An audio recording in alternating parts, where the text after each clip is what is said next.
Bom, olá pessoal, bom dia. Vamos aqui dar continuidade ao nosso conteúdo, né? O conteúdo é as Américas no século XX. A gente já falou sobre uma parte do conteúdo, né? A gente é, eu vou retomar aqui, né, de prosperidade no pós-guerra, tá? Já fiz a introdução sobre a prosperidade no pós-guerra, já falamos sobre é, a economia, é, como é que eu digo, a economia se expandindo nos Estados Unidos na década de 50, o surgimento da demanda de empregos, né? O baby boom, né? Que foi o crescimento demográfico, e o aumento do número de consumidores, né? A melhoria do padrão de vida, né? Esse aumento populacional levando aí a classe média a procurar novas áreas residenciais, certo? E a gente falou que esse foi um período de intensa publicidade, venda de automóveis, né? Aumentou demasiado o consumo, não é? São como é que eu digo, aumento de práticas culturais baseadas no consumo, né, as quais ficaram conhecidas aí como o estilo de vida americano, certo? Então vamos retomando, né? A gente falou sobre essa prosperidade no pós-guerra, né?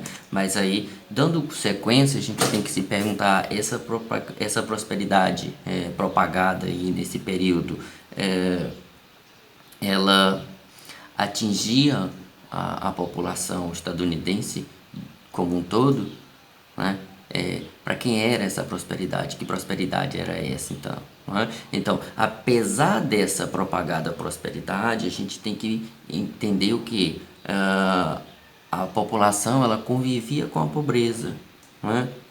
Entanto, se convivia com a pobreza na sociedade estadunidense, né? Por quê? Bom, nos Estados Unidos, vamos partir dessa premissa, né? Não haviam políticas públicas para se combater as desigualdades sociais, tá? Nos anos 1950, cerca de 25% da população ganhava menos de $1 por dia, né?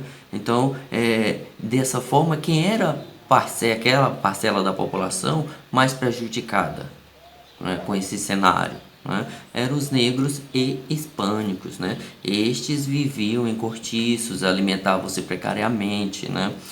Sofriam com a falta de oportunidades econômicas e sociais, né? A gente vai discutir mais à frente, não é? Uma questão que é a luta pelos direitos civis, não é? Dos negros. Então já vamos fazendo esse link com os assuntos, tá bom? A década de 1950 foi um período de grande crescimento econômico, certo, na sociedade estadunidense. No entanto, foi também um período em que esta sociedade conviveu com o medo do comunismo, porque nós estamos falando aí década de 50, nós estamos falando do período da Guerra Fria, né? Assunto que a gente já discutiu, né?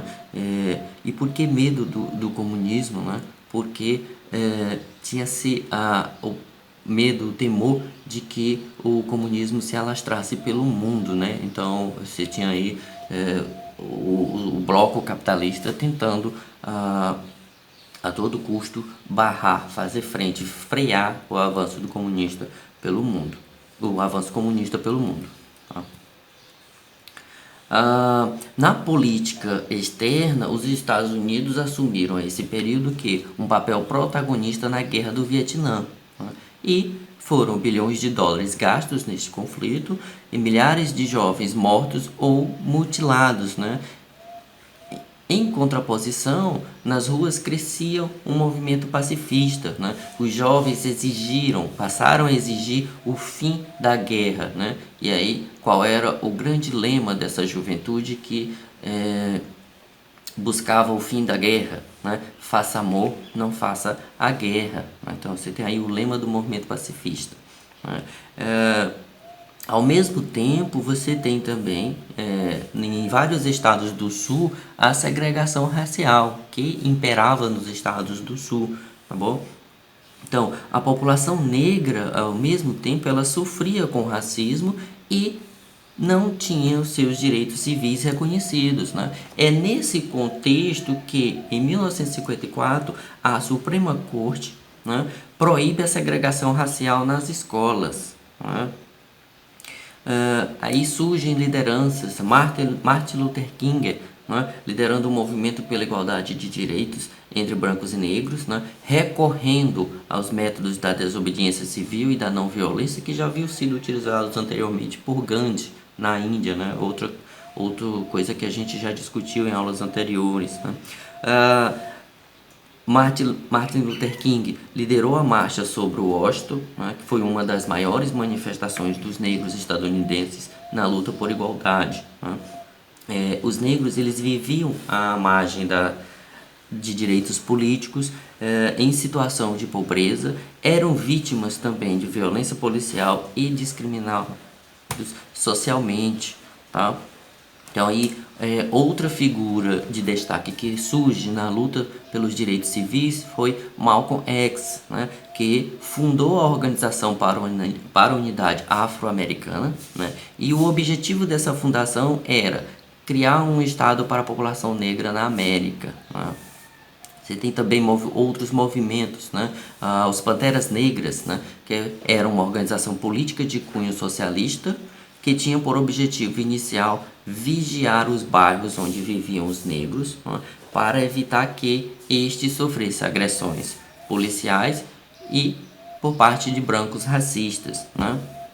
E aí um outro movimento que merece destaque dentro desse cenário dos Estados Unidos da década de 50, década de 60 e 70 é a contracultura, né, que representava a insatisfação dos jovens com o conservadorismo da sociedade, com o estilo de vida baseado no consumismo e no individualismo, né? O movimento hippie também, né? Os quais foram os maiores contestadores do estilo de vida americano. Seu ideal era liberdade e seu lema de vida era paz e amor, né? Então aí você tem também, saindo dos Estados Unidos, a América Latina, revoluções, nacionalismo e autoritarismo, né? Os países latino-americanos, né, dominados pelo jugo colonial por 3 séculos, né, passando pelos seus processos de independência no século XIX. Então, tiveram aí um domínio político de oligarquias produtoras de gêneros agrícolas ou minerais para exportação, tá? Então, esses países eles acabaram especializando-se em que na exportação de bens primários, né? E esse modelo econômico ele é conhecido como modelo agrário exportador, tá? Então você tem aí no início do século XX diversos grupos sociais dos países latino-americanos, inclusive setores das elites agrárias insatisfeitas com essa condição, né? Então, críticos do modelo de economia agrária sugeriram um projeto, né, e esse projeto ficou conhecido como desenvolvimentista, né, pois esse projeto ele propunha um planejamento para a prosperidade econômica e a modernização da sociedade. Agora, é possível como um país de base agrária poderia alcançar o desenvolvimento econômico? Então, algumas políticas precisariam mudar, ser trabalhadas no sentido de alcançar esse objetivo, né, que é o desenvolvimento econômico. Porque um grande fator que pesava contra era ser um país de base agrária, né, e por séculos, tá, por um longo período. Então você tinha como resolver isso, né, por meio da industrialização. Então, para isso, o papel do Estado ele deveria ser central, ser crucial para que houvesse essa industrialização que pudesse levar a um desenvolvimento econômico cada vez maior. Então, você está falando aí de que a fundação de empresas estatais nos setores em que, né, as empresas privadas não fossem capazes de intervir, né? Defesa do nacionalismo, né? Ou seja, setores estratégicos, como por exemplo de energia, né, para o desenvolvimento do país não poderiam ser explorados por empresas estrangeiras. Veja, nacionalismo, tá? Apenas empresas nacionais poderiam e deveriam explorar setores estratégicos, tá?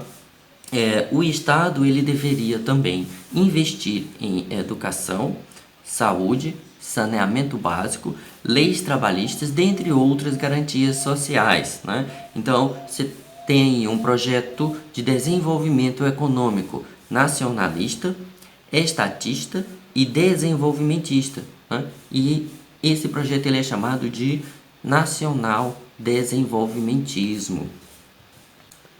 E em relação à América Latina, no início do século XX, os diversos grupos sociais dos países latino-americanos, aí buscando uma industrialização, políticas de desenvolvimento econômico, né, falando um pouco sobre o nacional desenvolvimentismo, tá?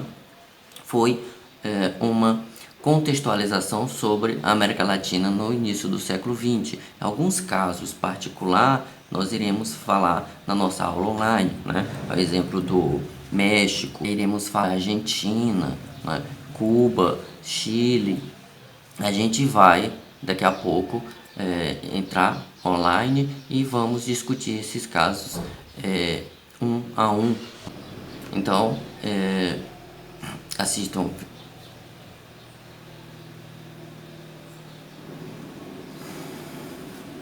Bom, então até daqui a pouco.